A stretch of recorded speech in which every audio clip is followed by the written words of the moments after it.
It's a pretty easy set. I've already done it.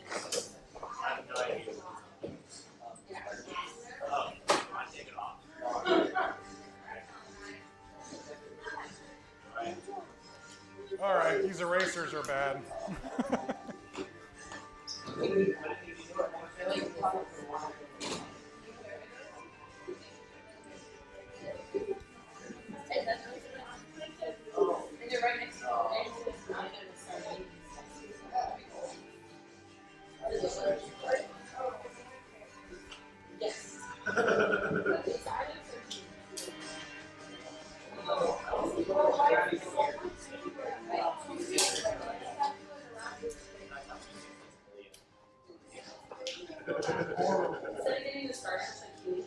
What is music for?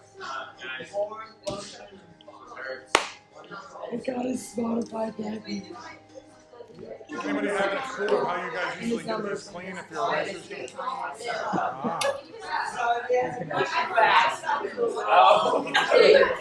Says, yeah. She told me I'm the fattest man alive. Oh, I said, did you call me fat?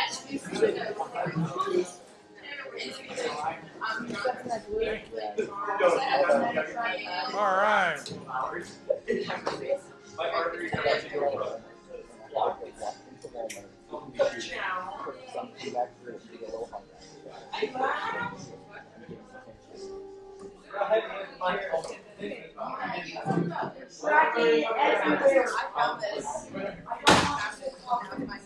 All right, so I'm going to try sitting down here.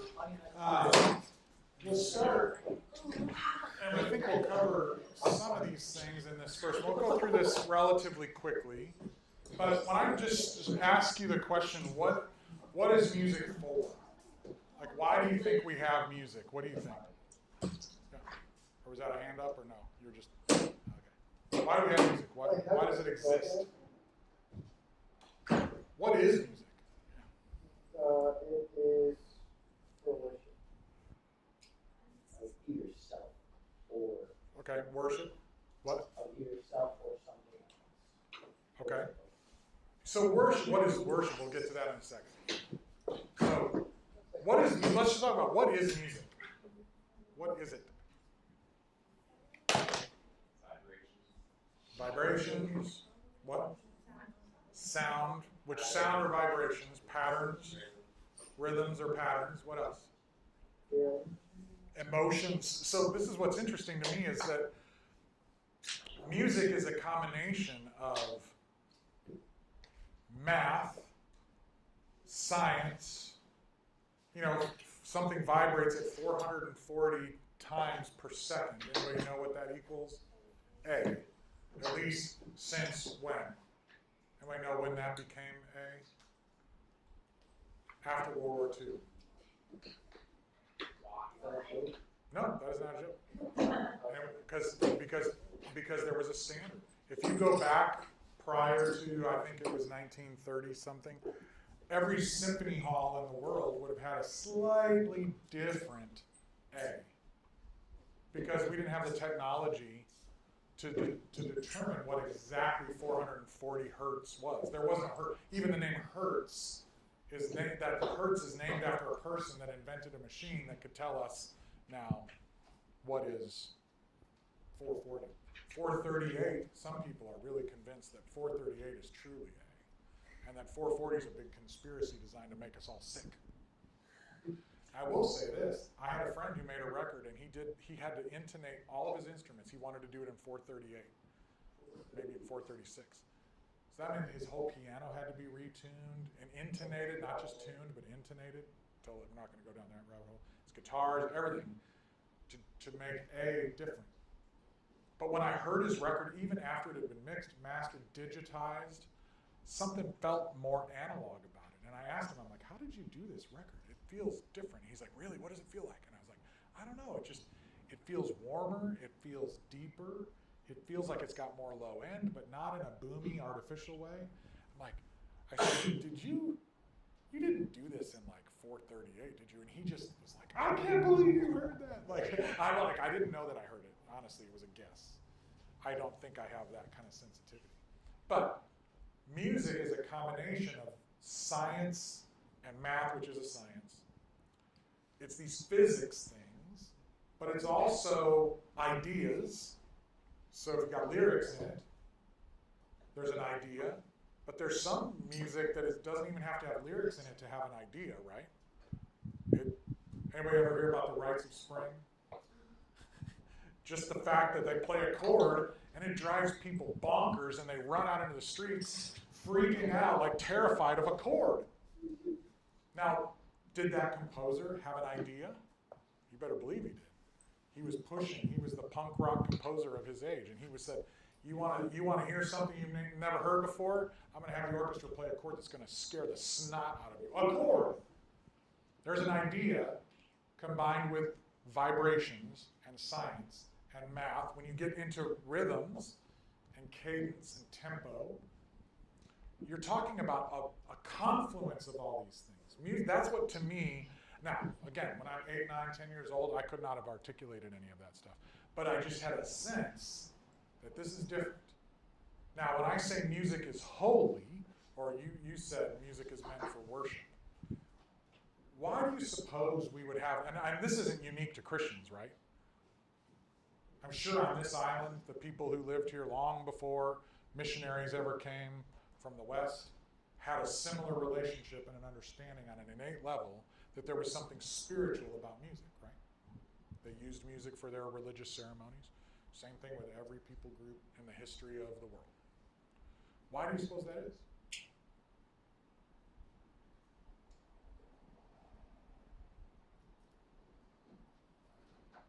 What does it mean for something to be holy? Set apart. Good answer. Paying attention. You know the etymology. Now, what does it mean for something to be spiritual? What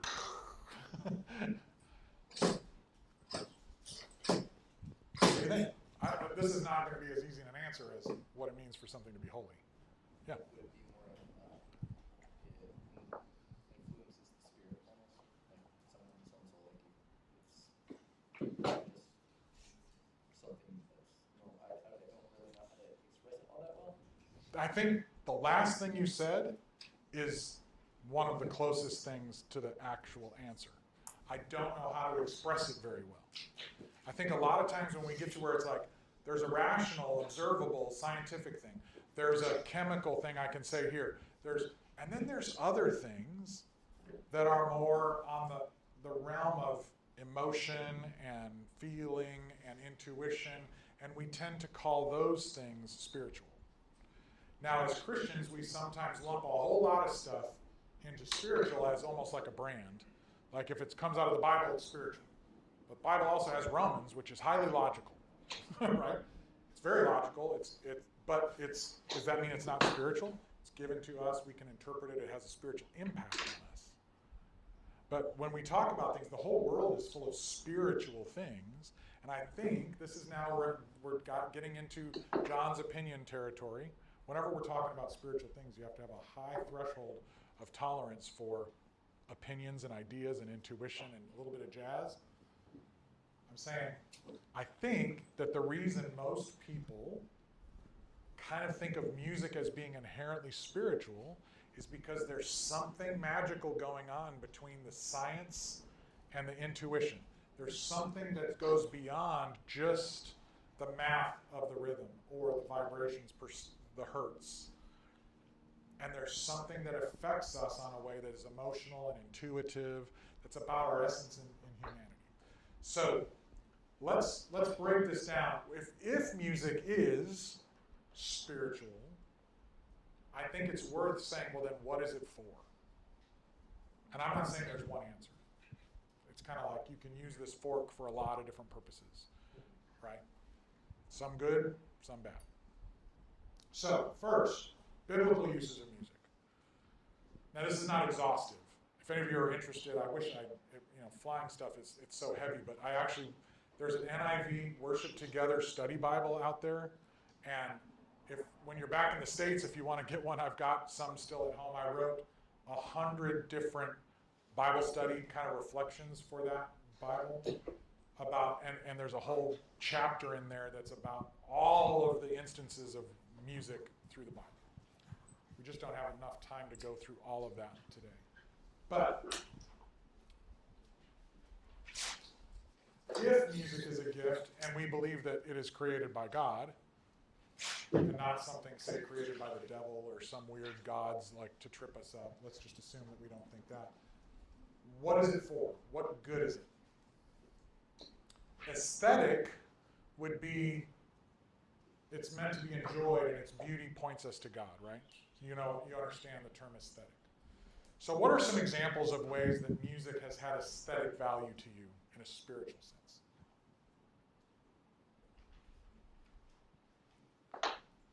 So beyond the lyric, beyond just the beauty of music, share some examples. How has the beauty of music had an aesthetic value to you in a spiritual way? What's that? How has music had an aesthetic value to you? Any examples in a spiritual way? Yeah. I think it brings us to a place of where our expression is more real than we can make it Yeah. on our own. You feel like you need an exclamation point for how you're feeling, whether it's positive or negative, and the music kind of Yeah. gives it that. It's like we're all that 9-year-old who can't articulate Yeah. what it is, and that helps us. Ooh, I love that. Yeah. Yeah, it fills in the blank sometimes. Yeah, that's good. Have any of you, yeah. I was gonna say it's kind of like when you watch a good movie, if there's a really good the score with it, it just enhances it. Yeah. But I think music can enhance like what we see, but it in a way because we don't know how to describe it. It's Right. like it's those points that we don't understand. True. Higher soul cries out and groans to be words. I feel like the music is Yeah. that expression that I can't express with my words. Have any of you ever heard music, you have no idea what it is, who made it, why they made it, but in that moment as you're listening to it, you sense the presence of God? Yeah. I definitely have that frequently. And I think, I don't care whether the composer, the artist, the songwriter meant to be giving glory to God in that moment. He or she gave glory to God in that moment. Because whenever humans use their gifts and talents to bring beauty into a broken world, they are reflecting the glory of God, because it's God's image in them that allows them to do that. That's a little bit more of an expansive view than some Christians have had of how we can appreciate that. So that's an aesthetic. That's just an aesthetic understanding. Then there's the functional understanding. It's a tool designed to be used for specific types of spiritual or holy work. And I don't think we have to really spend a whole lot of time on this, right? We use a song to teach kids how to memorize the books of the Bible, or the states. Alabama, Alaska, Arizona, Arkansas, California, Colorado, Connecticut, right? Or you guys probably too young to grow up with Sesame Street, right? So Sesame Street was like 1, 2, 3, 4, 5, 6, 7, 8, 9, 10. See, you're too young. 11, 12. I did this for years. Sesame Street was teaching us constantly, without ever saying, by the way, kids, it's time to learn. Everything was fun, but it was very functional. The fun of Sesame Street was designed to enhance kids' life, especially in the 70s when I was a kid, at the beginning of when baby boomers had to go back to work and their kids were watching too much TV. So a lot of people were realizing these kids are going to watch cartoons, we should at least give them television that's going to be helpful for them. So it was very functional. So what are some other examples of functional music in spiritual purposes? Sunday morning worship music, which can be very aesthetic, and it can also sometimes be like the bumper music for a TED Talk. Right, national anthems, right? Or it's just like, you're warming up for the preacher to come out, or it's designed like a film. Have any of you ever watched a film without the music being added yet? Like a rough cut? It's like touching your eyeballs with dirty fingers. It's excruciating. I've had to work on movies and it's like, I need somebody to tell me how to feel. I don't know how to feel. And there's a great YouTube video I use in one of my classes that shows you the same scene of a guy talking to a girl. With one kind of music, it seems really romantic. The same exact scene with different music, and it looks like he's about to kill her. Just different kinds of music. Another music, the same exact scene, different music, and it's totally mournful and sad, like they just broke up. And music can manipulate our emotions. How many of you have ever been in church felt like the music was there strictly to manipulate your emotions? Right. So now, functionally, how many of you have ever showed up on Sunday morning and you're like, I don't feel like being here, this sucks, I wish I was anywhere else but church, but then it's the music that helps recenter you and have you go, okay, I'm glad I'm here, all right, trying to get all the other junk out of my head, and music can help. It's almost like a brain flush sometimes, right? That's a functional use. So I'm not saying all functional uses are bad, but we have to recognize there is a different thing between aesthetics and function. And sometimes they happen at the same time, right? You can see a beautiful Renoir painting and get both an aesthetic value out of it and a functional value out of it. But two things are happening. And a lot of times, I don't think that we as Christians have been trained to value both of those things or even recognize both of those things. Yes? When you're creating that space for worship or for a concert or those things, do you try to keep those two separate, or do you use the aesthetic as a function in and of itself to manipulate people? You do. I think it inevitably you do, because if your aesthetics aren't functioning, if your thing is not beautiful, romantic, exciting, whatever the emotion you're trying to evoke, it's not going to accomplish the function that it's after. The thing that we don't usually do a good job with is recognizing what's happening. And so if the function is winning, we tend to tolerate some pretty bad aesthetics, right? And our tastes have been dumbed down for decades when it comes to music. If John Coltrane was to show up and start playing Love Supreme at a worship service, people would run for the exits. One of the greatest albums by the greatest composer in the history of the 20th century. If Bob Dylan, for crying out loud, was to show up at your church and start singing, and nobody knew it was Bob Dylan, what would their reaction be? He's not good enough to sing for the youth group, let alone the big church, right? And it's Bob Dylan. Pulitzer Prize winning, poet laureate, one of the greatest artists of the last 250 years. But the church is so often focused on the functional value of music. They're like, I want something that sounds light, that sounds nice, that points people towards the function that we've designed. Now, the aesthetics can sometimes be really, really good, because really good musicians are often doing this.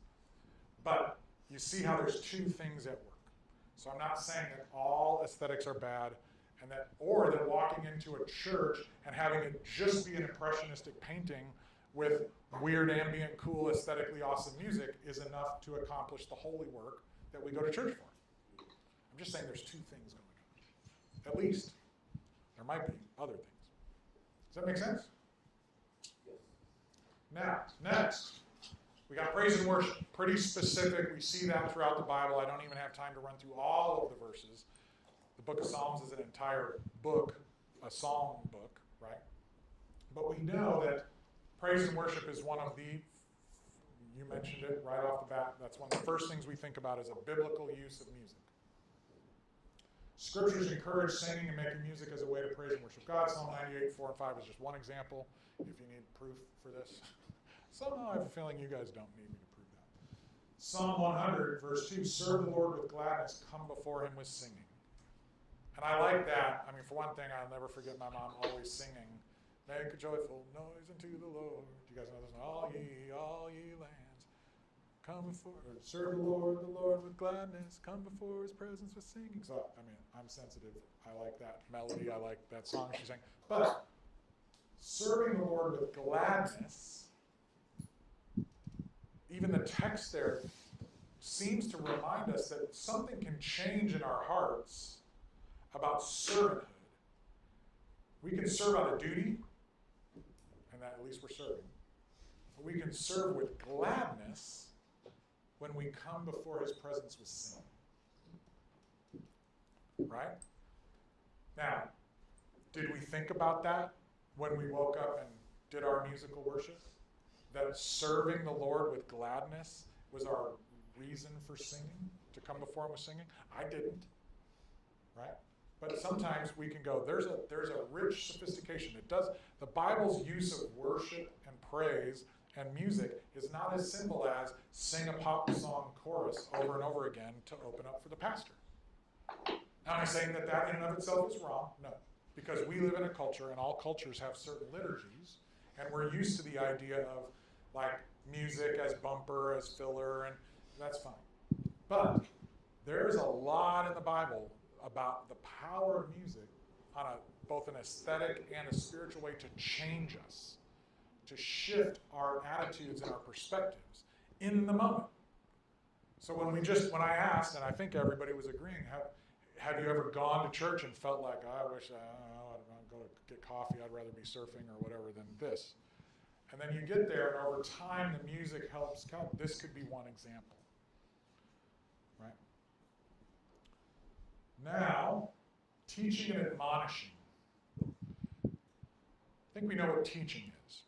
Any examples of something you've learned, you've been taught through music that stuck with you? I just gave you the example of Psalm 100. You guys think of something that you learned through music? The alphabet. That's good. Yeah. What else? What's that? Vowels. What? How? Show us. Oh gosh. But you There learned was like a tune for the vowels. Okay. What else? Yeah. Which one? Can you think of one? I've got one that was a punk band called the Altar Boys, and they start off a song called "When You're a Rebel," and he screams, "Therefore, do not be conformed to the world, but be transformed by the renewing of your mind, so that you can prove what the will of God is, that which is good, acceptable, and perfect." So, 12 years old, I'm like bopping around the room, screaming out when I was 12 too. What song is that? It's called "When You're a Rebel" by the Altar Boys. Oh, like French. Qu'est-ce que c'est? Oh, yeah. Our Frere Jacques. But, so we all, we can recall learning things through music. So teaching, I think we can relate to. What does admonishing mean? Coming alongside. What's that? Coming alongside. Coming alongside? Helping along. I mean, the definition. Like kind of helping, in a way, like kind of mentoring, not necessarily teaching, like in a sense, but like helping someone as they're learning things for themselves. Yeah, I like that. What else? How else do you guys interpret admonishing?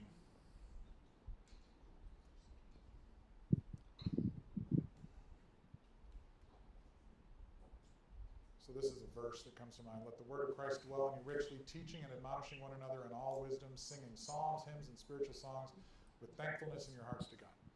So what does admonishing mean? Beyond, coming alongside, but in my interpretation, coming alongside, like you can walk alongside someone and there's another step to it. It's teaching alongside, but it's almost like coaching. Like there's a corrective element to it. And my example is I started swimming. I knew how to swim from before I could walk, probably. I grew up, my grandparents got a pool. My grandpa took me out into a sailboat when I was little and tossed me over and let me swim back to the boat. Like, I don't remember these things. I could swim. But when I was 37, I decided to go to the Y and actually swim laps. And I went to a swim club, and a swim coach, who was a professional, was watching. He goes, well, first, let's just swim down and back a couple times. And I was just getting gassed. I mean, it was so hard to swim. And I got done, and he's like, well, John, he goes, you have what I would call strong survival swimming skills. I'm like, yes, excellent. He's like, well, what I mean is if you're in a boat and it goes down, you're probably not going to drown. You'll eventually make your way to something that floats. But your form needs a lot of work. Like you're working against yourself. Like you're not efficient. And there's a lot of ways we can work on this. And that's why you're here. So I had to humble myself and let a guy who could have been maybe 5 years older than my oldest son become my teacher. And bark at me so I could hear it over the sound of the water. Get your elbow higher. Get your feet up. Get your elbow higher. Get your feet up. Kick faster.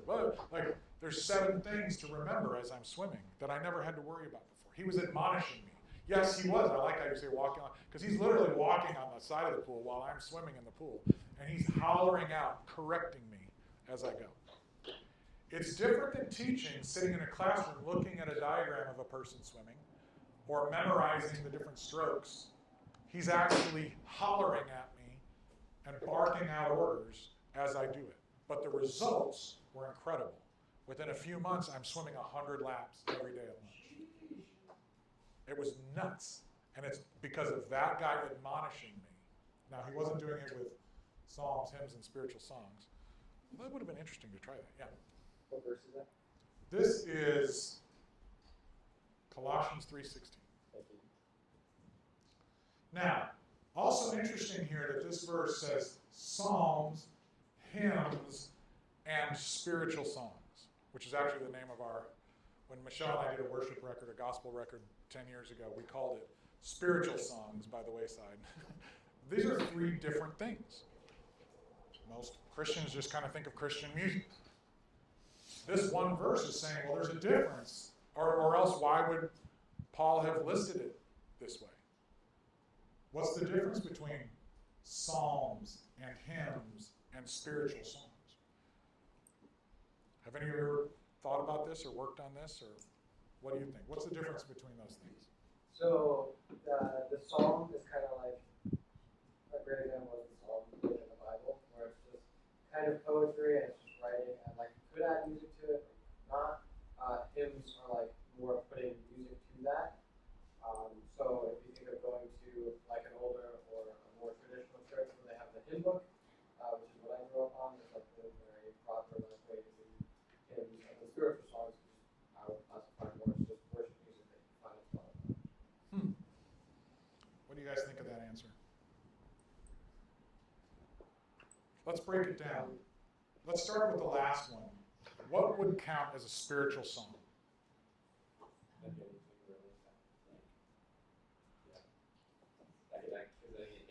Any sort of music can evoke a spiritual reaction in the sense of the terms that we combine those here. Okay. If we base it off of what we talked about at the beginning, then it's any and every song. Uh-oh. Now it's going to require some discernment on our parts. I think both of you are right. And I think that worship songs can be a part of that, but it's way bigger. And that's why there's a telescoping here. Psalms, I think you're right. Poetry, I do think that all of the Psalms were musical. They were designed to be set to music. We just lost the notation. But those Psalms are poetic. And look at the Psalms. There's Psalms of ascent. There's Psalms of lament. There's the whole human experience is represented in that book. There's Psalms of anger. Where are you, God? There's Psalms of praise and everything in between. So there's that. Then there's hymns. Now, hymns can include and often include references to the Psalms, but hymns are more teaching-oriented. They're like, here's our theology, here's our understanding. This is how you've worked in our lives. These are stories that are set to specific, they have a religious intent. They're functional. They've got that function element. But those are hymns. And then spiritual songs, it's everything else. I played Marvin Gaye, What's Going On, to end the last session, if you noticed it or not. That's a spiritual song, in my opinion. Might get you in trouble with some people, but I think that fits into that outer realm, right? I could greet you as this thing. I could admonish you. What's going on? What's going on? And if we have enough relational context, that could mean something deeply spiritual to you. Because if you know that song, you might go, oh man, I'll tell you what's going on. This is a song of lament, of compassion, of empathy, right? Okay. Any other questions on this? This is worth a deep dive, you guys. If any of you, especially you musicians, this is something to really take some time thinking and contemplating, because this blows up all of the barriers and boundaries and constructs around the idea of quote unquote Christian music. It literally blows it up in the best possible way. Now we get to fostering unity and fellowship. We see this happening. Music can bring people together and shared experiences, whether in celebration or times of mourning. So, we sing happy birthday at every restaurant, or happy birthday, happy birthday, whatever. You guys know why that happened at all the restaurants? Well, yeah, copyright. Because the original happy birthday was under a bogus copyright protection for decades. It never should have been, and eventually they lost the lawsuit, and now you can just sing happy birthday and it's public domain. Should have been public domain a long, long time ago, if it ever should have even been copyrighted. But that's why they did that. They didn't want to pay for a PRO license, but we're not in publishing class here. But from happy birthday to weddings to funerals, music is something that brings us together, creates shared experiences. And I like these two pictures here. You guys talk about Imago Dei a lot in here. The image of God, and the implications of that are many, but what would be the implications of that in this context? How is the image of God, or the Imago Dei, manifested when it comes to creativity and music here, and especially this little cheat picture I gave you? Yeah. God creates, so should we? Yeah. Being a creator is epic. And what is this Sistine Chapel image here of God reaching out? How is this similar to this picture of people grabbing hands? It's this image of God like trying to reach out for humanity, stretching like all the way of his arm and his finger, trying to say, "This is my full, this is my all," and then humans are kind of going, Yeah, Adam is just he has such little effort, yeah. but it's what he can do.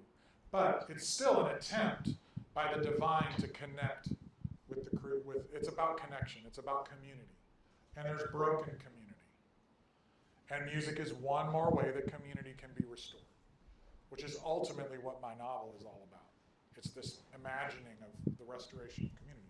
I love this picture, not only because of this cool spiral image, but also all the different skin tones, all the different images of reconciliation here. That this is maybe the ultimate manifestation of reconciliation that God is after, and that music is one of the ways that he calls us. It's like a picture or a portent, a type, something that calls us. In Ecclesiastes, when it says, "I planted the eternal in your hearts that you might know me." These are little beacons, little homing beacons that I think God sprinkles, and then there's something in us that's like, I'm drawn towards this. And that's part of what I think music does. Music can help people express their emotions and connect with others on a deeper level. Have any of you ever felt like you cannot possibly articulate what it is on your mind, but there is a song that can? Have you ever called a radio station to dedicate a song to anybody, or is that like my generation only?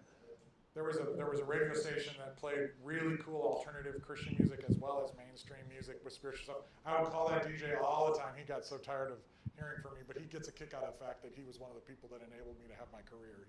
But I would call him and say, "Hey, man, can you play Two Hearts Beat as One for Jennifer? Can you play I Will Always Be There by James Ingram for blah, blah, blah?" I would play songs of encouragement. I would have the DJs like, "This one's going out to so-and-so." Like, it was, now there was no Spotify back then. Most people didn't have all these records. So this was like, I know it was like pioneer times, really. I mean, we pretty much had to run out and hunt buffalo and then listen to the radio. But music can help us express our emotions, even if it's not the music we make. So for those of you who raise your hand saying, "I'm not a musician, but I really love music," this is for you as well. And the ability to hear other people's emotions. And then music can be a connecting point. But a lot of people these days, music has become cheaper and cheaper and cheaper, and it's there and it's gone. It's just a puff of wind. But the ability to hear, what was that person trying to say? What's really going on here? Or when you find out a young person in your life is really gravitating towards a particular artist or a particular song, they might be telling you something. They might be asking you to hear them. Do you have the sensitivity to hear what they're saying through the music that they're listening to? Without going, "Ooh, that music's scary. I don't listen to that music. That's not Christian music." you enter in and go, what is it that this music is saying? Music is a really powerful tool, I believe, for spiritual growth and encouragement. And this, to me, is the way that we miss the mark the most. It can lift spirits, yes. Encourage believers, yes. And train their hearts in gratitude to God through worship, yes. All of that, for sure. Everything we've just said, yes. But might it also be a critical tool in the development of discernment? So this picture of these kids playing in a sandbox. All played in a sandbox or on the beach, I guess, here? Right. So, you ever watch a little kid, though? You ever watch a little kid playing in the sandbox? You watch them with the little dump truck or the little, and they're learning the whole time. They're learning about gravity, they're learning about physics, they're learning about all kinds of stuff. Or if there's multiple kids in the playground, they're learning about cooperation and territory and fighting and politics, right? Now, do they know that they're learning? No. They're having fun. They're enjoying creation. They're just being kids, but they're learning. When you take kids away from all of the play aspects of being a kid, it stunts their development as humans. They can't function later in life. They lose their capacity to learn. They lose their capacity to enjoy life. They lose their capacity to deal with other people and problems. What does this have to do with music? How might music be like a sandbox for the cultivation of discernment for us? Think about that. Think about that sandbox there being music and these kids being musicians. How could that work for us in the cultivation of skills of discernment? Yeah. It helps us think inside of our own heads instead of like just seeing it happen outside of us. And Yeah, for sure. There's a lot of discipline going on in our heads. What are the skills that we're developing? Yeah. If they weren't allowed to experiment, they won't be able to learn. Yep. Right. What else? What are some specific things that music is allowing us, muscles of music is allowing us to cultivate?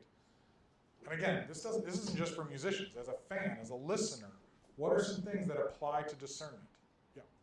Well, you just like hearing patterns of hearing like rhythms that are, oh, why does that sound good with this? Or how does that make me feel that way? Like discerning like how, okay, when I play these set of chords, it sounds like this, and I react like this. Yeah. That's all like subconscious, but Right. I think you just said two things. One is recognizing patterns. So I think learning to listen to music carefully can be a big part of learning how to listen in general.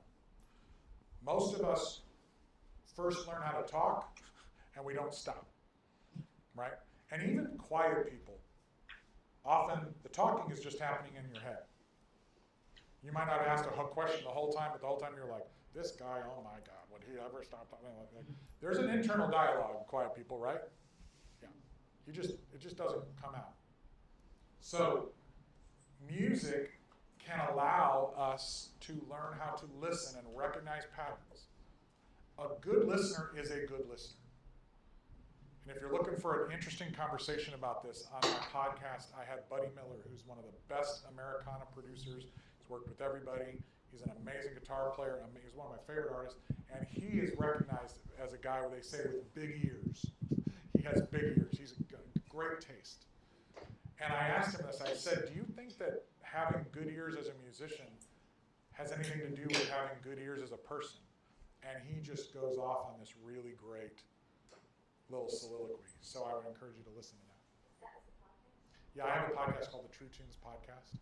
There's about 110 episodes, and it's all different kinds of artists and songwriters and people, and we talk about different things related to this stuff. And that one is particularly, but then when he said that, it picked up a thread, and I talked to several artists about that, because it occurred to me, the better, music is a space to learn how to listen. So recognizing patterns can also be something where we could go, oh, I see this thing happening over and over again in my own life. I recognize a pattern. Or I hear what you're saying, and I actually, it's not just I hear the words, but music is about this spiritual thing. It's about this aesthetic thing. It's about this creative thing. So now I can hear in your tone of voice, because tone of voice is all singing. Everything I just did is singing, right? I could sit here and talk like this and blah, blah, blah, blah, blah, blah, blah, blah, blah, and I could just have AI read it, whatever, and why would I be here?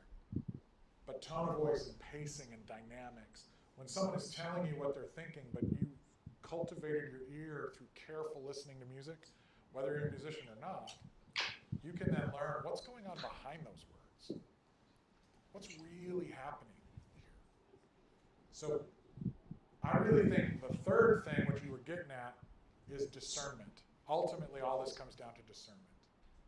What we need, almost more than anything else, is to be good discerners. And this is also, I think, one of the things missing the most obviously in today's church body. We couldn't discern our way out of a wet paper bag most days. You know, a weird, I mean, just, it's crazy what the church is falling for these days. And it's not a surprise to me when we look at how we've neglected one of the most important gifts I think God has given us, music. We treat music like a product. There's a vending machine full of Twinkies. We get a Twinkie, we put a quarter in there, we get it out, we eat the Twinkie. Oh, I love music. But we're not engaging with it as the holy, spiritual, awesome gift it is. We're just consuming it like every other product that our culture teaches us to consume. And if we're artists, we end up accidentally taking on this attitude that our job is to just produce more Twinkies. Whether those Twinkies are Christian Twinkies or secular Twinkies makes no difference, right? A quote that I read when I was about 13 that really profoundly impacted me was when Sting, you guys know who Sting is? He was in a band called The Police. The Police managed to blend elements of jazz and pop music in the 80s in a way that was unique. But they were the biggest band in the world, guys. They were the Taylor Swift of 1983. And a real snobby music critic from like Guitar Player, I think it was, said, you guys are clearly great musicians. Like you can play jazz, you can play really serious music. So why write bubblegum crap like every breath you take? Right? And Sting said something to the effect of, this is what I remember anyway, I can't find this interview, I wish I could, so I could be wrong, but this is what I remember. He's like, sometimes, as an artist, what you want to deliver people is something like a vitamin, something healthy and good. But what the audience wants is a Twinkie.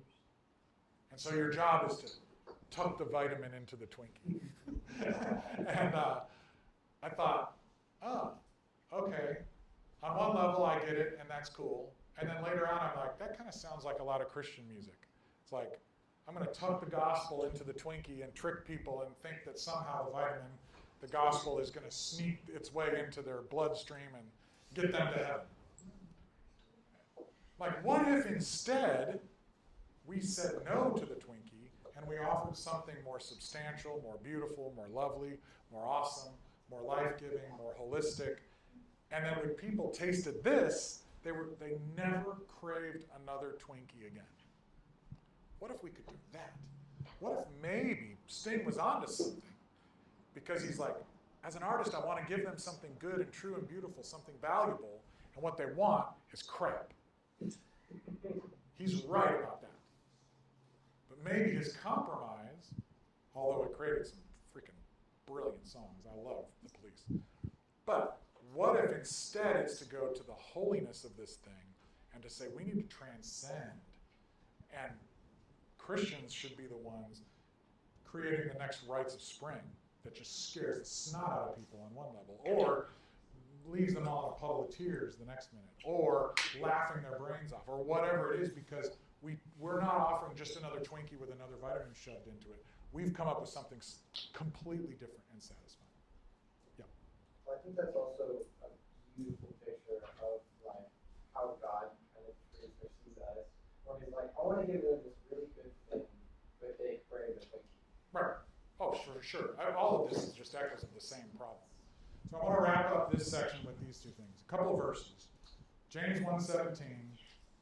Every good thing is given, and every perfect gift is from above. I believe this includes music, but we're going to look at the bigger context of what this chapter was about. Because this gets used a lot out of context. Every good thing and every perfect gift is from above, coming down from the Father of lights, with whom there is no variation or shifting shadow. James 1:17. What were you going to say? Oh, I was thinking, if music is to powerful to spiritual growth, on the flip side of that,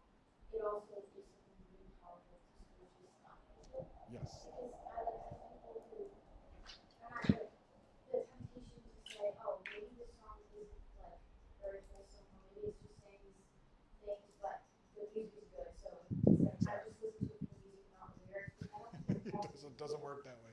It's like saying, I'm eating the soup, but I'm only getting the soup and I'm not getting the other stuff. It's like, and it doesn't work that way. Hold that thought. 1 Corinthians 6:12, all things are lawful for me, this is what I think you're getting at, but not all things are profitable. All things are lawful for me, but I will not be mastered by anything. Now, this is another verse, one of the most taken out of context verses, I think, in the whole Bible. There's a greatest hits list of those. But let's first look at the larger context of the James verse. And this is the Message version, which might drive some of you crazy. I don't know how stickler you are. I like RSV and NASB, but the way that Eugene Peterson translated this, I don't know if you can read this, you can get it and look in your own text if you want. But this is actually 9 through 18. And if you want to just roll with it, this is more poetry here, so think of it as art. When down and outers get a break, cheer. And when the arrogant rich are brought down to size, cheer. Prosperity is as short-lived as a wildflower, so don't ever count on it. You know that as soon as the sun rises, pouring down its scorching heat, the flower withers, its petals wilt, and before you know it, that beautiful face is a barren stem. Well, that's a picture of the prosperous life, quote unquote, scare quotes. At the very moment everyone is looking on in admiration, it fades away to nothing. Verse 12, anyone who meets a testing challenge head on and manages to stick it out is mighty fortunate. For such persons loyally in love with God, the reward is life and more life. Don't let anyone under pressure give in to evil say, so this is basically saying, don't let anyone under pressure to give in to evil say, God is trying to trip me up. God is impervious to evil and puts evil in no one's way. The temptation to give in to evil comes from us and only us. We have no one to blame but the leering, seducing flare-up of our own lust. Lust gets pregnant, has a baby, sin. Sin grows up to adulthood and becomes a real killer. Now we get to the verse that people take out of context. So, my very dear friends, don't get thrown off course. Every desirable and beneficial gift comes out of heaven. The gifts are rivers of light cascading down from the Father of light. There is nothing deceitful in God, nothing two-faced, nothing fickle. He brought us to life using the true word, showing us off as the crown of all his creatures. So when we put it back into context, we can see there is an enemy at work, and it's us in our flesh. There's sin, there's brokenness. But if something is good, it's coming from God. Hold that thought. I'm going to move on to this last thing. It goes here. So really, truly, all things are lawful. This is why I was saying is one of the most misquoted. Just because something is technically legal doesn't mean that it's spiritually appropriate. This is how Peterson translates that. So all things are lawful, but not all things are beneficial, is how you might be familiar with it. If I went around doing whatever I thought I could get by with, I'd be a slave to my whims. You know the old saying, first you eat to live, and then you live to eat. Well, that was in your RSV or your NIV, it's like food for the body, not the body for food. He's quoting a common saying of the day. Well, it may be true that the body is only a temporary thing, but that's no excuse for stuffing your body with food or indulging it with sex. Since the master honors you with the body, honor him with your body. God honored the master's body by raising it from the grave. He'll treat yours with the same resurrection power. Until that time, remember that your bodies are created with the same dignity as the master's body. You wouldn't take the master's body off to a whorehouse, would you? I should hope not. There's more to sex than mere skin on skin. This is where I want you to think about this as it relates to music and art. Sex is as much spiritual mystery as physical fact. As written in Scripture, the two become one. That's a spiritual thing. Since we want to become spiritually one with the Master, we must not pursue the kind of sex that avoids commitment and intimacy, leaving us more lonely than ever. The kind of sex that can never become one. There is a sense in which the sexual sins are different from all others. In sexual sin, we violate the sacredness of our own bodies, these bodies that were made for God-given and God-modeled love, for becoming one with another. Or didn't you realize that your body is a sacred place, the place of the Holy Spirit? Don't you see that you can't live however you please, squandering what God paid such a high price for? The physical part of you is not some piece of property belonging to the spiritual part of you. God owns the whole works. So let people see God in and through your body. So how do you suppose this more mystical, spiritual understanding that Paul is unpacking of things, all things being lawful, but not beneficial, would apply to understanding like this mystery of the body and physical and spiritual when he uses the rest of this language? How can we apply that to art or to music in particular? Any thoughts? Is it just meant for instruments and just physical use of playing music, but for the spiritual act of enjoyment in that sense of just playing like that spiritual act with the music instead of just playing it and doing music? Yeah, that's good. What about to your question?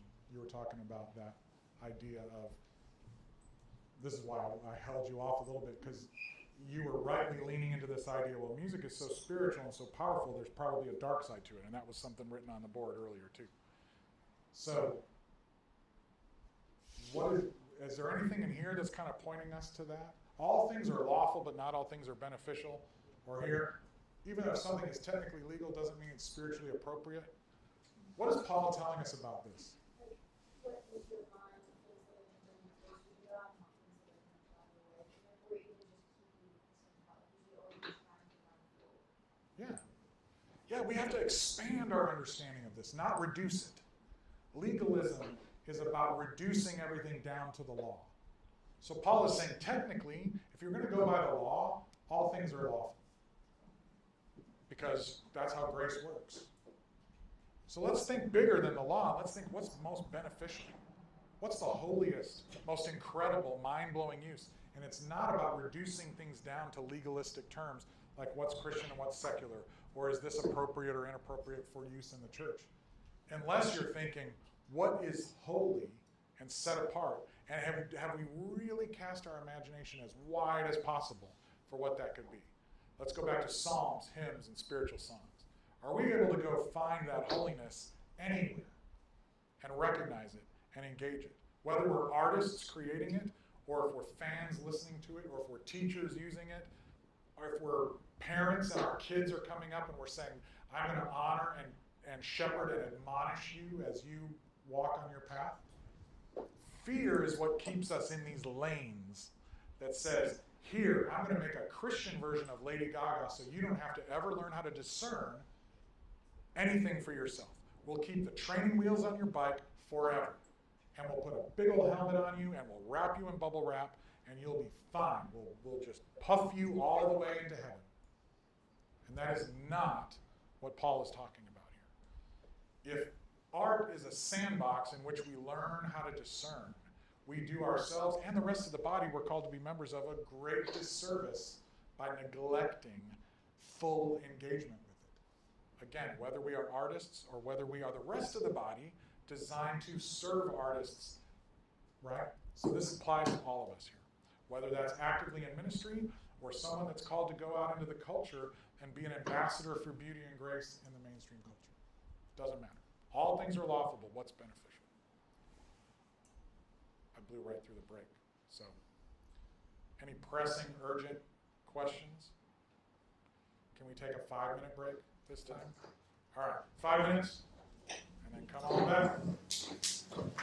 Still 5 minutes? Still have your time?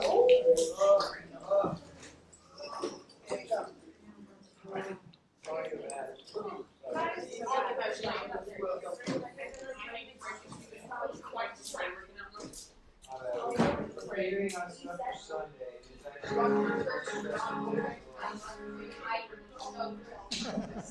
I'll wear my culture shirt tomorrow. I don't know. I'm going tomorrow morning with somebody, John. Yeah, so you could ask him if he could come with us. I don't know if he wants it to just You be got ask him. Whoa. 7 o'clock tomorrow. Just ask him. Oh, I'm fine. I don't care. Yeah. Wow. It's like Alejandro. Yeah. Junior guitar. What? Junior guitar.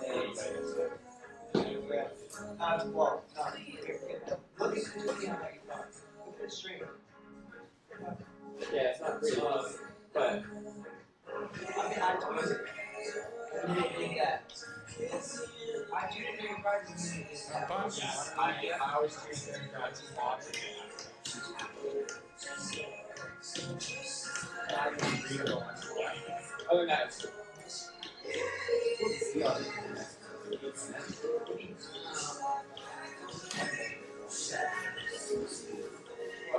Where's the nearest bathroom to here? In this room out here?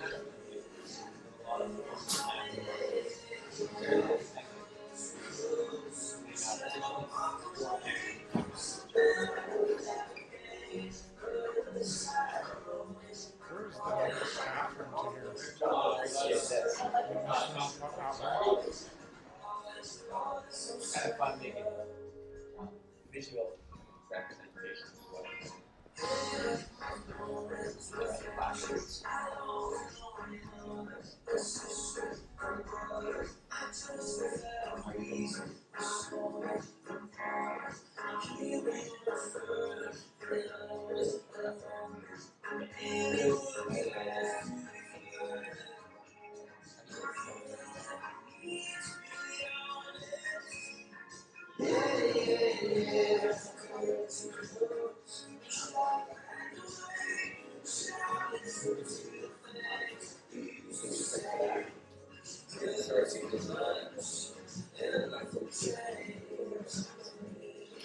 What?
Put my own guesses of what kind of song it was. So did you guys do a project like this? Because I saw a notebook that was sitting out that looked like it had little blocks, like not Jenga, but Tetris blocks that were. Yeah, yeah. I was like, what is that?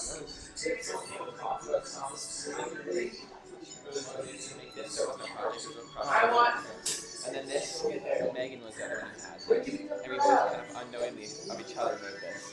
Each little box is just one chapter in the Bible. Oh, okay. Yeah. Right? So it's a Yeah, I visual. saw it sitting on the table. I saw it. Yeah, I was like, that's amazing. This was interesting. I love this. Is if you were to go and look at like modern worship songs, like, and you were to make a color or somehow show how many songs they reference, it's like 10% of the songs.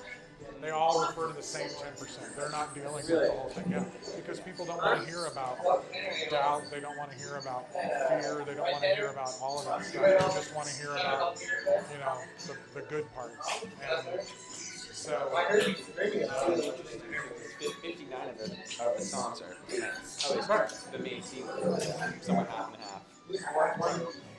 Did you indicate which ones are of David and which ones are sons of I didn't. boy band? Right.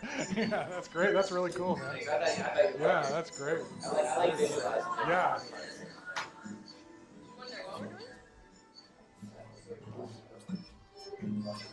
Can you guys see that screen well enough when I'm doing the display?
I actually have drank a whole liter. All right, let's go ahead and. I can go to the bathroom already. Did you gather up everybody? Okay, I got another pack. I will do. Actually, it's all labeled.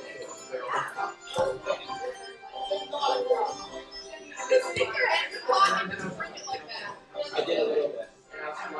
Just like. You have so many little breaks. It looks like a brick wall.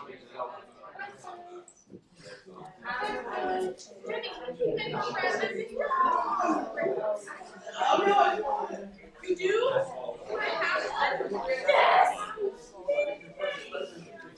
How much is freaking? Like 2.5 hours. This is like 4 breaks. No, that's. I'm not going to too deep into it. What's your interest in the industry? What about tonight? Can you grab me more tonight? No, I will make As long as it's back. Megan, Yeah, but how long does this take us? It's like It took like 2.5 hours. Hey guys, what time does lunch actually start? Well, it starts at 12:30, but we have people who are making lunch or they have to leave class. So this should be done at 12? Okay. Yeah. If you ever going a little more. But I'll shoot. All right, so everybody good so far? Feeling good about this? Yes. Feeling relevant? So we're gonna. I kind of want to start this session with sort of some presumptions. So hopefully now we are.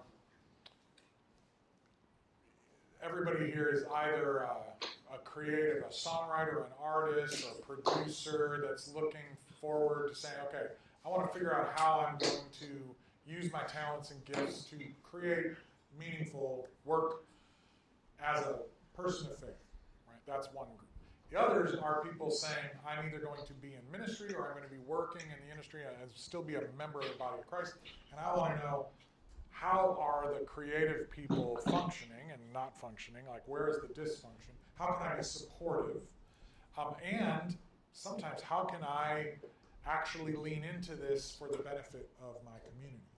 And so I think there are some, I want to pull the curtain back a little bit on the industry. We're not going to go super deep.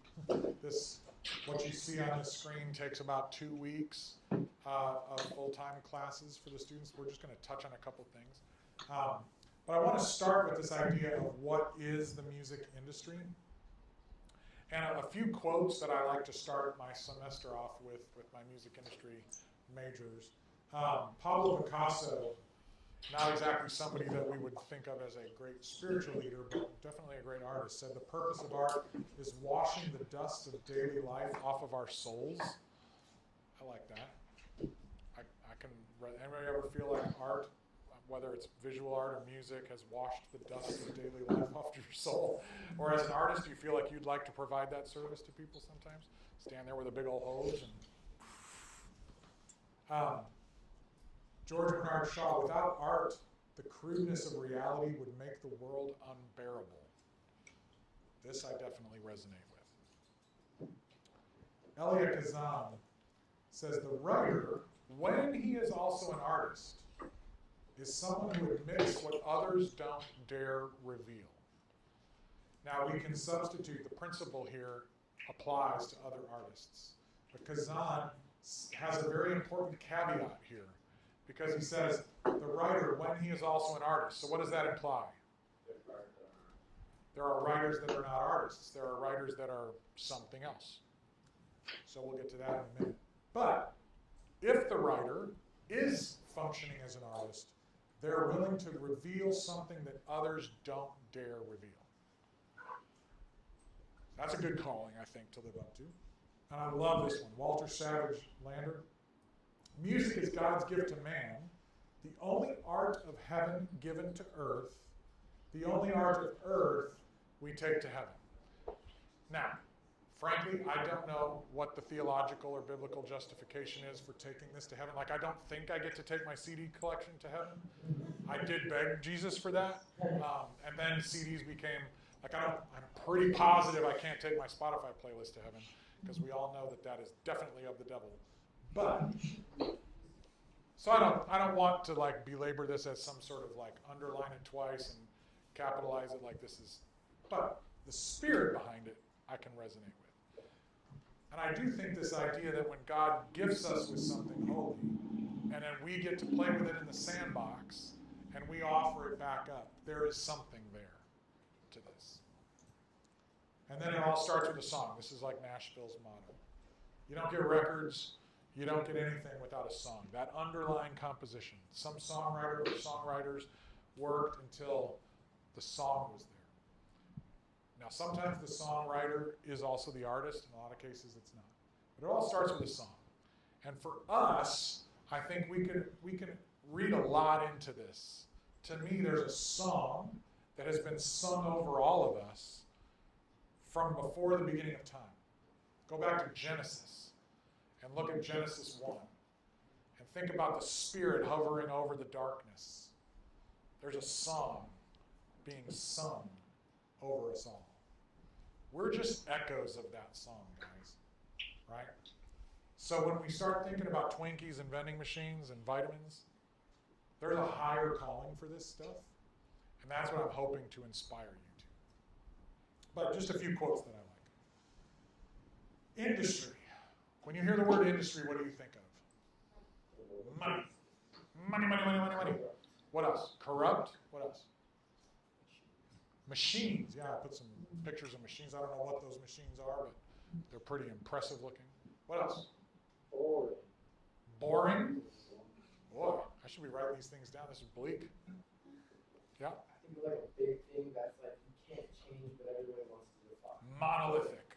Like big institutional, it's the Death Star, right? Okay? Any positive things about industry? Infrastructure. Yeah, I'm glad we have roads. Yeah. Organization. Organization, good. Influence, that can be positive or negative, it's neutral, yeah. Methods, yeah. I'm glad we don't have to go back to the drawing board every time and say, okay, now how do we do surgery again? Like, it's good that we have institutional knowledge so that surgeons teach other surgeons and things keep moving along and we go, oh, I'm glad that we know how to, we're getting closer and closer to curing cancer and things like that, right? So there's some positives to industry. Don't want to throw the whole thing under the bus. First definition is simply economic activity concerned with the processing of raw materials and manufacture of goods in factories. Right? The competitiveness of American industry, similar manufacturing, production, fabrication, construction. So, some of you are like, might as well be pouring salt in your eyes, but you enjoy driving a car when you would otherwise have to walk. So the fact that there's an auto industry has made your life better.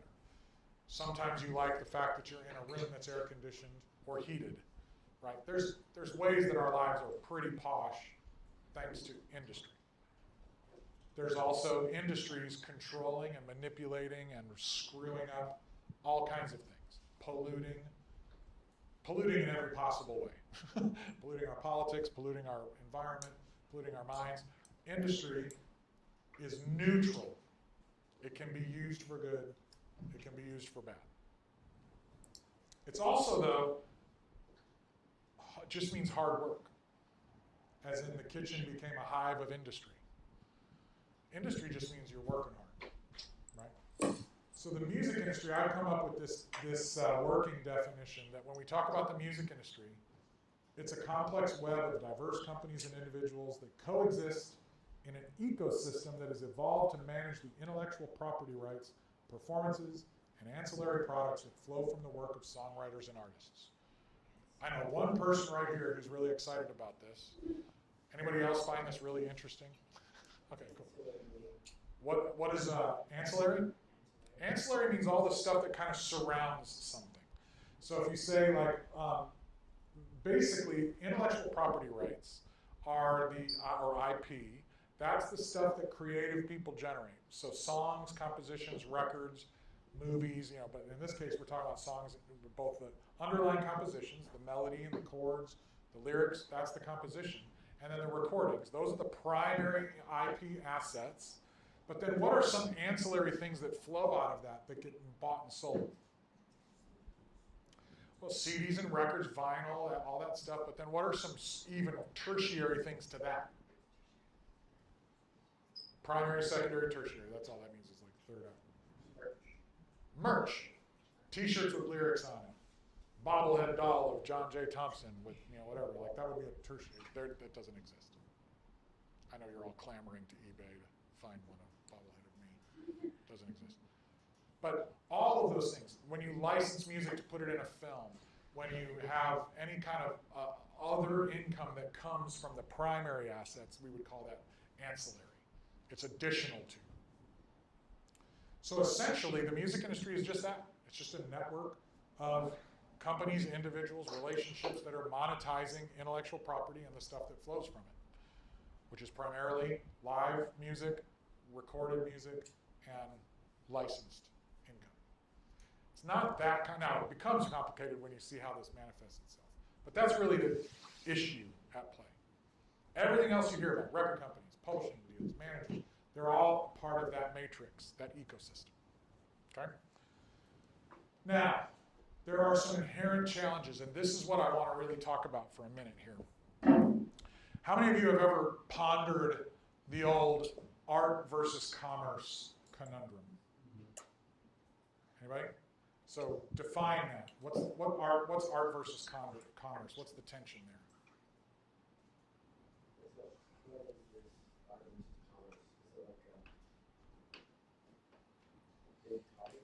Yeah, I mean, who has ever dealt with or thought about art versus commerce?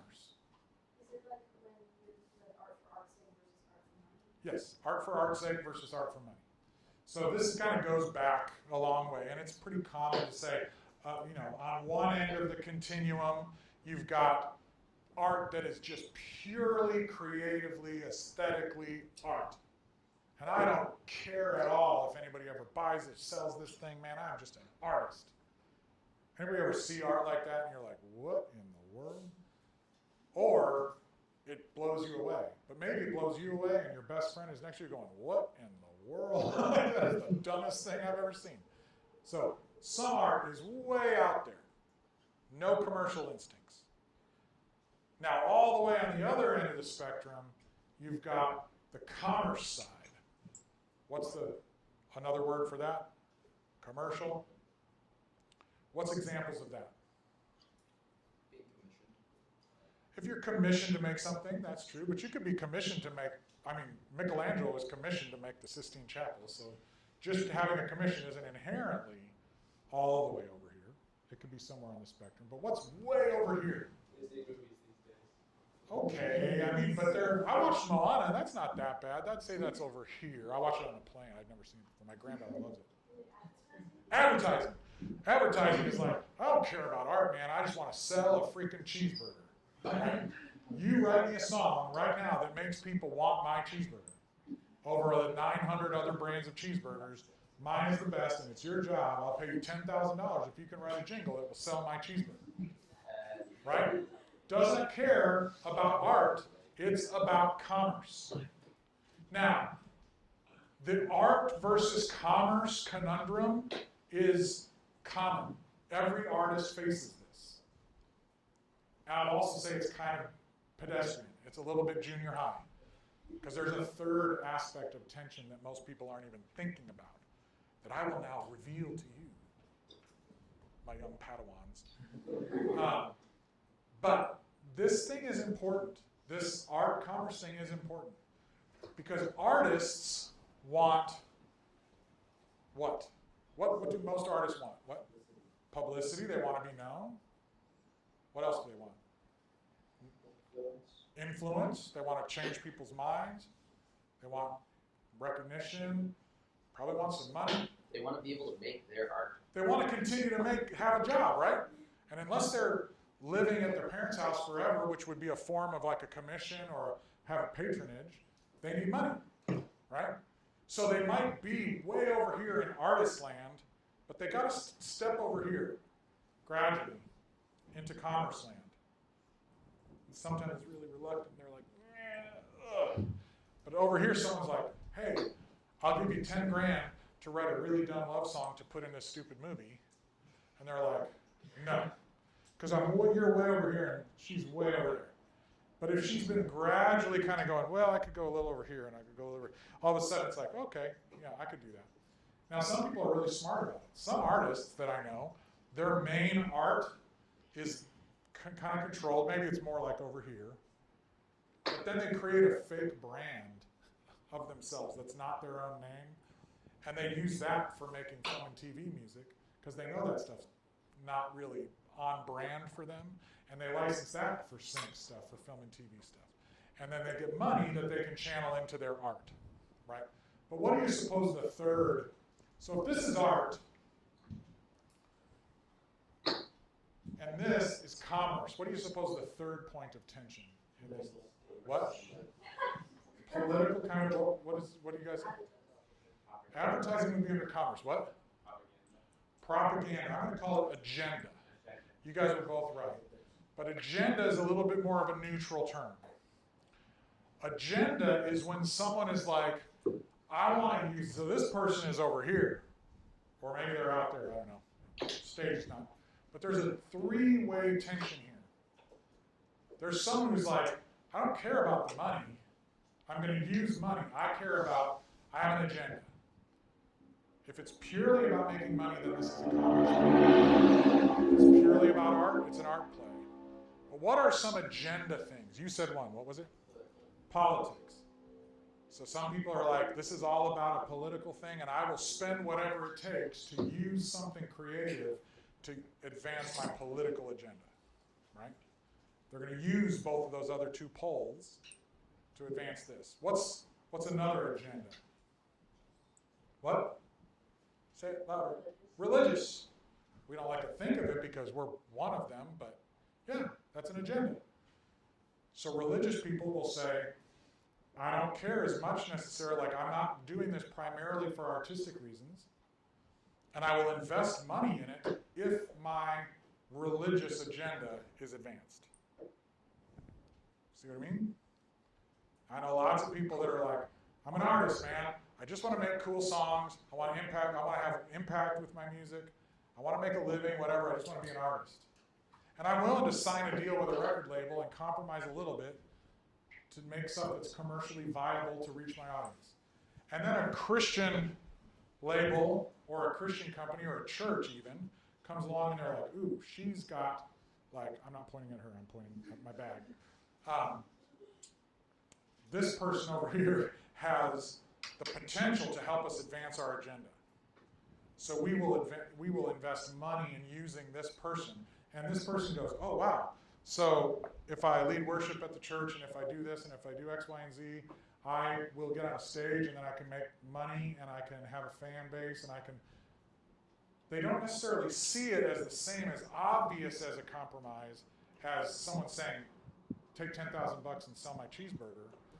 But they're saying, take $10,000 and join my church staff. And I've known lots of artists that are like, well, I'm a Christian, but I didn't really want to be a church planner. I don't really know anything about church planning, and I don't have a theology degree, but they're good looking, and they're talented, and they're charismatic, and people like to hear them sing.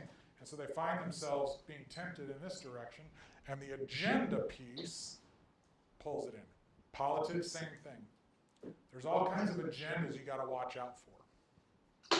So now, some people are in the agenda camp, and they're like, I make no bones about it. My job here is to promote something. Now, not all agendas are bad, right?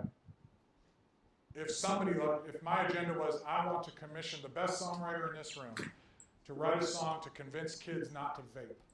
I think vaping is terrible. I hate it. I hate Philip Morris. I want that company to go bankrupt. I think the whole thing is a pile of crap, and I want them out of business. So I'm a billionaire, and I want to spend a ton of money to launch a massive campaign to convince teenagers not to vape. And so what I want to do is I want to hire artists to write songs and record songs, and I'm going to use my money to do it, right?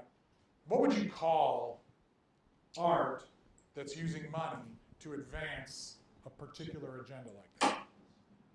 Visionary? Well, I would call myself a visionary, yes, but what would somebody else on a more neutral perspective call it? What's that? Well, that would be more negative to call it manipulative. Just on a cultural level or a sociological level. If someone has an agenda and they're using art and money to propaganda. Right. So we've got art, money, agenda, and the farther you go into the art realm, you're talking pure art, and it can get really weird and be almost useless. But on an aesthetic level, it can be really cool. On this level, it can be so commercial that you're like, oh my gosh, are you kidding me? It's a Diet Coke ad or it's some stupid casino ad, and you're like, oh my gosh, skip. And over here, it's propaganda. The thing is, if you agree with the propaganda, you're like, ooh, that's cool, right? That's a message, that's a visionary. If you disagree, it's like, that's manipulative, that's propaganda, right? But that is what it is. Everybody needs to be aware of this three-way tension. This is toxic if you're unaware of it. Now, if you are over here as the artist and you're developing, and someone comes and says, I want to hire you to be in my anti-vaping campaign, and you're like, I'm totally down with that. I love that idea. Or Say No to Drugs, or Mothers Against Gangs, or Save the Rainforest, or whatever it is, you know what you're doing. You're aware of this, right?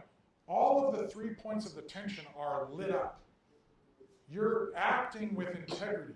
You're stepping into the tension, right? You can feel it. You still gotta watch out. Why does an artist have to be careful as they step towards commerce or towards agenda? Say that loud. You can get swayed yourself, but what are they moving away from? Their values, their art, right? Potentially they're compromising on their artistic, quote-unquote, integrity. Now, the farther and the more entrenched they are in their artistic integrity, the less connected they are to the market a lot of times.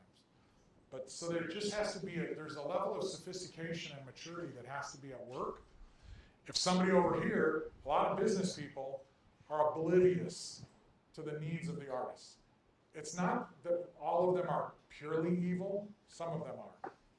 They were born in hell and nurtured as puppies and sent into the world to destroy artists, right? We know that's true.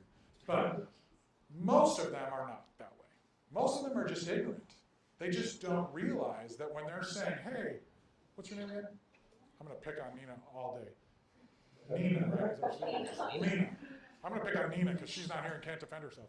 So Nina's the bad. Like, they're not aware of the fact that when they offer $10,000 to this artist to write a cheeseburger ad, they're thinking, how generous am I? They don't realize that this could ruin her career. Because the little fan base that she's been cultivating are going to hear that ad and go, oh, she sucks. She's sold out. Right?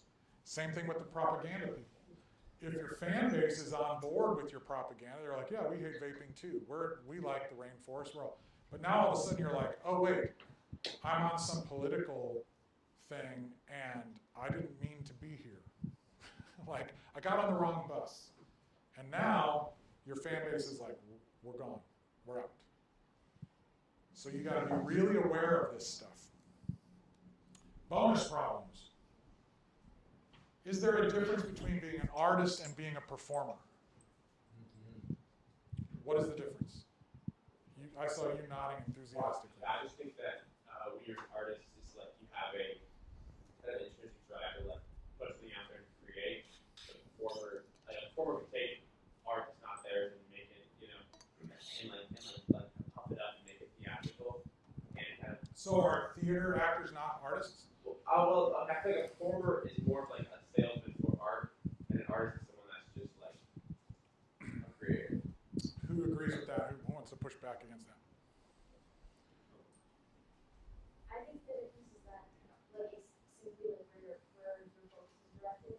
Like an art, like, especially with worship, if, like, the focus of the art is to point to something else, and the performers, like, they want people to interact with them. So it's like where the viewer is focused. That's interesting. That's an interesting perspective. Any other thoughts on this? Let's take what singing shows are still left? The Voice, is that still going? I can't watch those. It's an occupational hazard. But The Voice, when I watch people sing songs, my prejudice, my attitude is like, that ain't an artist, right? That's my attitude. But then someone can very easily go, so singing in and of itself isn't art? Ooh. Ouch. I was wrong. The question here is, what is the art? Right? So we are very quick, especially us snobs. Anybody willing to confess to that? All of you artists should have just put your hands up. We snobs are the ones that are going, if you wrote the song, you're the artist. Like, the songwriters are really artists. And if you're just performing somebody else's song, then you're something less than. And frankly, it's just a different type of artistic muscle being used, right? So performers are artists, but they're doing a different kind of artistry. So I think there's a great level of artistic muscle being flexed by a performer or a dancer or an actor. It just, if you're going to be a professional or if you're going to work with professionals, you have to understand what's going on. You can no longer have the luxury of just being caught up in the wave of what's popular. So, next question would be, what is going on with this? How might faith impact, and I put faith in scare quotes for a reason, these ideas and objectives? So between the three-way tension of art, commerce, and agenda, or the idea of performance and artist, how might, when you interject faith into this, how does that complicate things or answer things?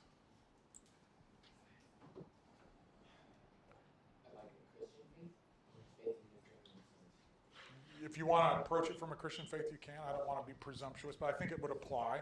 That's why I put faith in quotes, so it doesn't have to be from that. Yeah. I feel like the more secular view of like success in this industry is more like, how can I become more famous, or how can I become like more rich with my art? Whereas when you're kind of doing it in a Christian or a faith worldview, you're doing it for different reasons. Like, you're doing it to glorify God Yeah. That is kind of where you base your success on? Right. Yeah. So how we define success is going to be really, really important, and it's going to shift everything. So how should the principled work of industry shift with the answer to these questions? Whether you're working as an artist or a producer or working to support them, how does it shift? Well, if you're doing it in a sense of faith, you're doing it for a higher purpose, not just to glorify yourself. Mm-hmm. So everybody is an artist if you're doing it for one purpose. So how does that specifically actually shift what we do? What are some things like, to your thing about success? Like, if we're going to say, okay, now I recognize a three-way tension. I recognize I'm trying to become more sophisticated of my understanding of what's going on here, but I'm also bringing my faith to bear. How would we actually shift our relationship to all this? I guess it means that we would be less likely to give up these art just for the sake of more money. Yeah. Or just for the sake of becoming more popular or famous. Yeah, or to the agenda side too. And by the same token, I might say, or an artist might be more willing to sometimes be less precious about their art if it could reach more people, if they felt like, well, maybe this isn't just about me and my little ivory art tower over here. Maybe it's about serving people, and maybe compromise here or there is okay. Because we start to become a little bit more mature in how we understand this stuff, and less, I keep saying, precious about that stuff. Yeah. When you combine faith with the tension, it just clearly defines where you sit in that tension. Yes. And the reason I put faith in quotes there is because fear is not the enemy of faith. Doubt is not the enemy of faith. So looking at that tension, one of the worst things a person of faith can do is to prematurely try to resolve tension. Right? That's something to write down. One of the worst things a person of faith can do in your life is to prematurely try to resolve a tension that is actually there. Because the world is full of people that will say, hey, let me take care of this for you. How do we resolve that? You become affiliated with a brand, and then you just go to that brand over and over again, and you don't have to think critically about it. You go to a guru, and that guru tells you what to think about that theological thing, so you don't have to process that discernment anymore. You go to a political party, and you just believe whatever that political party tells you, and you don't have to think about the implications of their actions anymore. You just are a Republican, or you just are a Democrat, and you don't have to think about it. We have a million ways that we have designed to prematurely resolve that tension. But the role of artists, guys, is to actually sometimes create that tension. Our job as artists is to ask questions that bother people. Oh, what is your name in the back row with the really cool psalm thing? Silas showed me his really cool graphic of psalms. How many of the psalms resolve tension versus ask questions that create tension, do you think? Just ballpark. Yeah, probably about half. How many Christian songs ask questions that leave you in a tense place? Yeah, if you're lucky. You have to dig pretty far to find those two. And there's probably a bunch of people mad at the artists that wrote those two. The role of art, guys, the role of art over here is never, ever to prematurely resolve this tension. You can snip. If there was big, tight rubber bands between all of these things, you can cut those things and just quit, right? Or you can just give in, just let yourself be pulled over to agenda or to commerce. I'll tell you one thing, commerce ain't never giving in. They're like a freaking boat that goes down to the center of the earth. It's called mammon. The Bible's been talking about that forever. There's a reason Jesus chooses words like that. That boat goes all the way down to hell, right? So that boat ain't going anywhere, right? Commerce is stuck. Agenda, I think, is pretty strong too, right? There's always going to be people with an agenda. Now, there are some people, some of us in this room, who have an agenda. We might be still soft-hearted enough to go, I didn't realize I was acting with such an agenda. I can soften and I can move towards the artist, right? That's possible. But artists, our job, especially if we've been graced with the gospel, if we have a missional calling on our lives, is never to offer simple answers to complicated questions. It's never to resolve tension that God is calling us to reveal. Apocalypse means revealing, pulling the curtain back on something that's already there, right? Art in the Bible, one of the most important things it does is reveal the human condition. Someone can't come and say, oh, I need God, I need reconciliation, I need redemption, when they've got so many little pacifiers in their life to numb them to the pain. They're over here. The artist's job, the holiest job that an artist has, is to reveal the pain that they're actually feeling and to make them go, oh my gosh, I'm not alone, right? So don't succumb to the temptation to prematurely resolve this tension. Because that's just a lie, and it's a lie we can't afford. That's the Twinkie, right? That's the Twinkie. We don't need any more Twinkies. Whether the tension is coming from a religious agenda or a political agenda, or it's coming from money. Now, don't hear me saying, artists, that if somebody offers you a $10,000 sync deal to put your money in some Disney movie, don't take it. Take the devil's money, do the Lord's business, and I'll tell you how to get a decent license out of it. That's different. Be smart. What we're going to talk about Thursday is how to be wise as serpents and innocent as doves. We're going to talk about 4 types of intelligence. We're going to talk about being factually intelligent. We're going to talk about how to be emotionally intelligent, how to be artistically intelligent, how to be spiritually intelligent.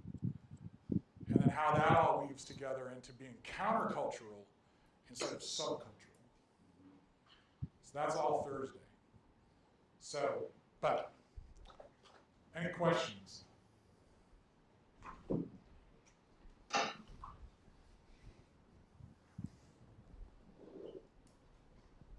Any of you guys know of any music or art that you feel really lives in this tension really well? Who? Your sister. Oh, that's a great answer. Who's your sister? That's an interesting name. Not famous. Is she put out music? Is it? She's an amazing musician, yeah, but she's drawn some things. It's visual art? Cool. Okay. Yeah. I'm assuming you know of Benjamin Williams. Mm-hmm. His song "It Is." Oh, yeah. That's one of them. Yeah, okay. Anybody else? Yeah. I am reminded of 2010 to 2013 or 14 younger songs. Most of that is all most of things that of big is, yeah. attention. That's for sure. Yeah. Anybody else? When I was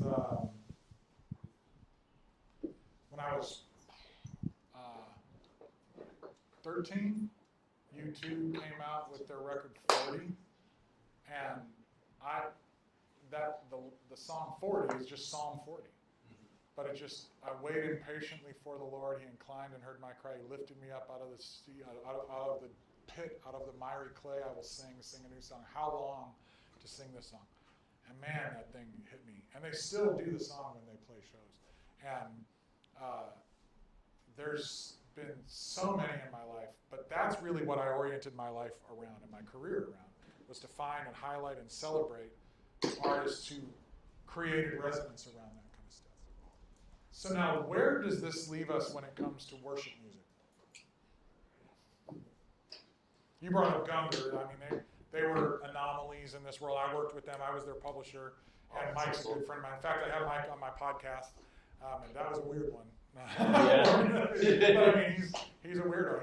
He's crazy, but he's a genius. And most geniuses are crazy. So, but he was on really early in the podcast, and it's still out there. So, what do you guys think? Like, when we think about worship music and what I've just talked about, what do you think are the potential for it and where are the perils? Like, could they be like misleading? Or like, what, like, are they counterculture or against culture? I can't hear you when you Are get they for culture or against culture? for culture or against culture. How can somebody be for or against culture? What does that mean? I don't know, like maybe misleading. I don't know. I haven't thought in my head. I can't remember. Okay. Anybody else have a thought on? Yeah. Alright, still trying to put this together in my mind. It could both be good or bad. Well, let me dive in a little bit and then see what you've come up with.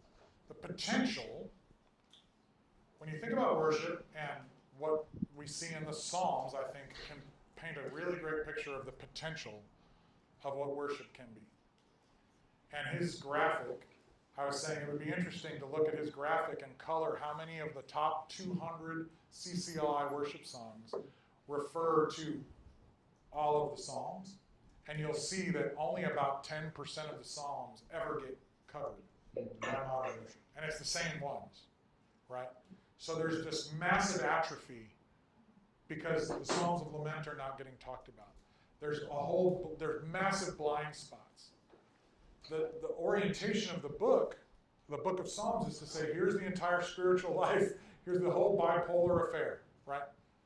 And yet our worship music is only painting this tiny sliver of the picture. So it has potential. Worship music has potential. And here's another thing. In the 60s, when the culture, and this is the thing, when we talk about culture, all that word means, it's the same root word, cult, as cultivate. It's literally the collective, creative outpouring of any group of people. So this group here has a culture. You guys have a culture, right? And you are part of a larger culture. There are people in that agenda, part of the three-way tension, that love to pit different elements of the culture against each other, right? Because they pick out one piece here, and they make that the enemy, or maybe two or three. Like right now, danger of getting in trouble here, but you would think that there were more trans athletes, like that's a huge problem. There's like 8 or 9 of them. In Iowa, there's this huge movement, and there's one. There's a way for agenda people to pick tiny things, and it's like a speck in the eye compared to the log that they should be thinking about. Now, I'm not saying that isn't an issue worth serious thought, right? But is it the culture? Or is that a distraction that's designed to get an entire group of people to not think about something else? So when we talk about the culture, what we're really talking about is an entire group of people, be it the students at one college or the city of Nashville or America, and look at the collective works and conversations and art and everything that comes out of that. That's what culture means. Now, we're going to talk more about the difference between being counterculture, which is when we actively work, when any group actively works against the cultural values of a mainstream culture, working to try to change that, versus a subculture, which is a group that exists as a bubble within a culture. They have no intention of actually changing the mainstream culture. They just benefit from being a small enclave, and so they try to attract people to become part of their subculture. We'll talk about that on Thursday. But worship music in the 60s, starting with the Catholic Church actually, and then spreading into the Protestant and the kind of non-denominational world, had the potential, because these artists were singing, they were resonating with other counterculture people, and worship songs like one I'll play you here in a second, so simple, they were so hopeful that a lot of young people who were afraid, they were frustrated, they were angry at the establishment, they heard these songs of hope, and it was worship songs in a lot of cases that actually drew them to faith. A lot of times we think worship songs are only for Christians, but worship songs can be some of the most powerful evangelistic tools ever when they're not positioned as a weapon against the culture, or as a wagon circling tool to only reinforce language for the tribe. The Psalms are proclaimed to everybody. And it looks like there were people in the surrounding tribes that weren't even part of God's people that heard the Psalms and came in. So, there's a lot of potential in worship to expand our vernacular. The peril, what are some of the peril that we just talked about with our three-way tension and everything? What are some of the risks we got to watch out for here? What are the potholes? Traps and snares. Like you said, it's that wagon circle. It's only for our people. Okay. Yeah. What else?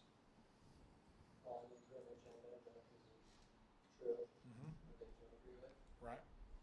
Right. What about when worship goes so far to this side, to the commerce side? What do we miss out on? Well, yeah. Truth, reality, what else? Connection, yeah. When something becomes really driven by commerce, commercial success, it can lose out on theology, church history, all of those other purposes that we just went over about what music is designed to accomplish, because it's doing a really good job making money for people, but at the expense of what the art is designed to accomplish over here. There's a lot of peril. The worship business. Those are three words that should put chills down the spine of all of you. Scary, scary concept to put worship and business in the same thing. But here's how it breaks down. Publishing is the biggest part of the worship business because publishing is about the monetization of the underlying songs. It's probably 80% or more of the revenue generated by worship music. They'll give away albums all day long. They don't care about records anymore because worship music is monetized when churches pay licenses through CCLI, and they just want churches to do the songs because they get a bigger piece of the CCLI pie. So that's significant. A song in the top 10 at CCLI can generate more money than I make in a year or a couple of years. So it just for one 6-month period. So having a big worship song is millions of dollars. Millions. There's a recording industry for that too, and now Christian radio plays a lot of worship music as well. So the commerce pole is doing really well with worship music. But what is worship? We're not going to have time to, but you guys talk a lot about this, and we'll talk about this. Anybody wants to sit at lunch, we can talk about this. What is the essence of worship? What is it designed to do? Is it music? Is there more to it? I would argue there's a lot more to it. How can music contribute to worship without becoming what we think of as a default for worship? You talk about worship now, and people immediately think of the songs you sing at church before the sermon. There's this word, I think I put it somewhere else, proskuneo. Where did I put that? First things first. What are we kissing towards? This word proskuneo, this Greek word, means to kiss towards something. It's one of the words more commonly used that we in the Bible for worship. We kiss towards somebody. We don't do this in our culture too much. But in their day, you'd see somebody that you had affection for, or somebody like a king, you would kiss towards that king. That was a way of showing worship, showing their value, their worthship. What are we kissing toward? What are we showing honor to? We really are disproportionately honoring things that are successful on a commercial level, whether or not they're successful on a worship level. So the songs that are popular on the charts dominate our Sunday morning services, whether or not they're actually resonating with us or our personal experiences. So one of the things I'm most passionate about is trying to inspire people to write original worship songs, even if they're not as technically or commercially good as what Hillsong or Jesus Culture or Bethel. Who cares?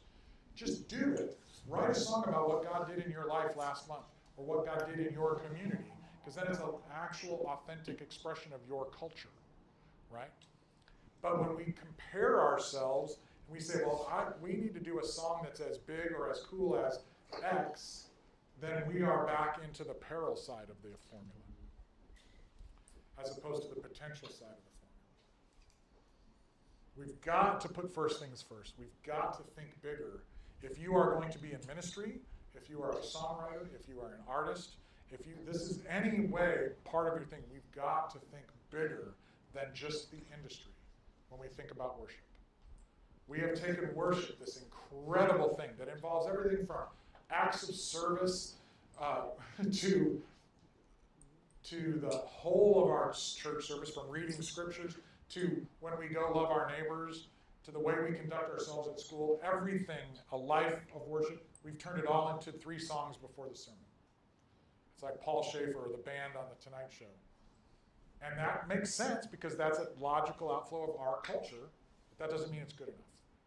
Right? Now, is there still a way? I mean, I manage community music, and we have one of the 25 most popular worship songs in the world. So, I get it. And is it cool when somebody in Italy and Switzerland and Bolivia, and when they're translating it into their languages? Yes. Did we spend any money promoting it? No. It's the only song, from what I hear, in the last probably 30 or 40 years that's made it this far up the charts with no marketing at all. Like, we just wrote the song and put it out there. And even when the students at Asbury during that revival a few years ago started singing our song, people were like, you should go film it and put it out. This would really run it up the charts. And we were like, no, we are not going there. We are not doing that. That is not, that's this. That's this. That's not this. That's not what we're about. God will do what God's going to do with this song, and it's out of our hands. We are not going to market that song. That would be dirty. And God continues to bless it, and people love that song. I just executive produced a new kind of gospel version of it because I like it better than the slows. I'll play a little bit of it for you. But anyway, we got to wrap up here in a minute. So this will what I'll end with. So this is the, oh, that went to the wrong thing. Here we go. This is the new version of Make Room. So this shows you what a hypocrite I am. Like, all this preaching, and then here I am managing one of the biggest worship songs in the world. But you just got to do it. Like I said about the 3-way tension, you got to have the lights all on. You got to have accountability. You've got to know what you're doing, and then walk with integrity and be willing to change your mind and be willing to be proven wrong. So this is the new version of Make Room, and we'll be done. And I'll just play this to play us out. It starts with the traditional version, but if you give it a few bars, you'll hear what I didn't produce this, but it was my idea to do this, and I hired a gospel producer from Chicago to work with us on it, and the new lead singer for community music. And I like the idea that the song is about making space for God to do what God wants to do. I want to hear what you guys think. This is my surrender. Here is where I lay it down. Every lie and every doubt. This is my surrender. Record? Yeah.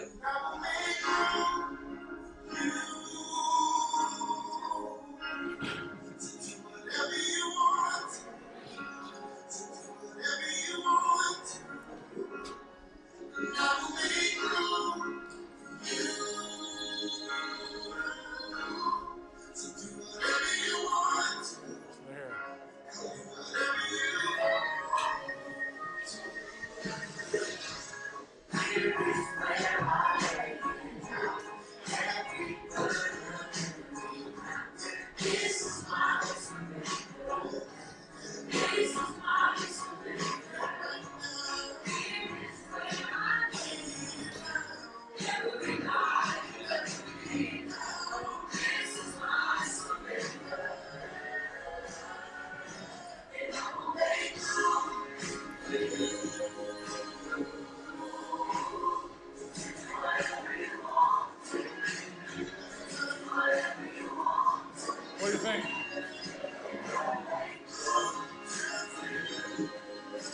There's a new section that John added. Let's see if I can.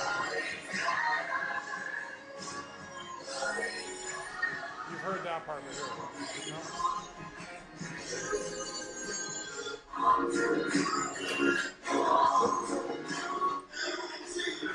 This is the new part that he added.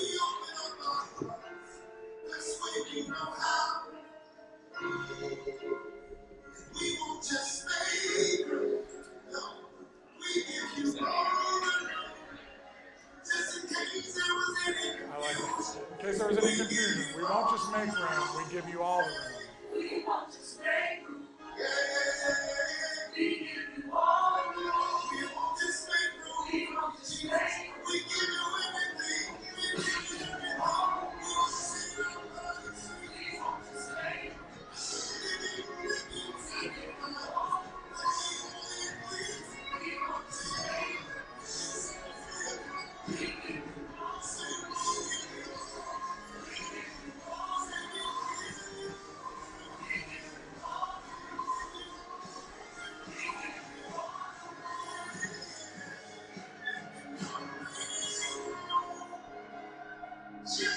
So, there you go. You can listen to the rest on your own. What is it?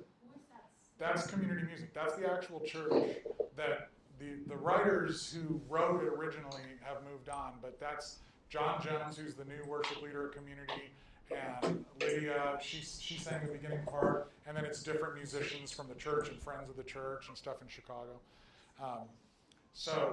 But here's an example. That song is deemed a little too something for CCM. Don't want to say too black, but basically that. And it's also deemed a little not quite gospel enough for gospel radio. So it kind of falls right in the middle. It's okay. But that's what we designed it to do. Like, the purpose was intentional. But just an example, and John's idea was that we don't just make room, we give you all the room. That was in the studio. He came up with that. I guess he had maybe done that at a show. But. So anyway, there's ways you can, if you're aware of what's going on, you can move the needle. You can change things. So we'll talk more on Thursday, and we can talk at lunch.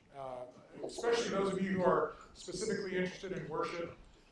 If that's your thing, you can sit by me and you can just ask me whatever questions you want. I won't tell you how tall Chris Tomlin is. So, all right. We're done. Go on.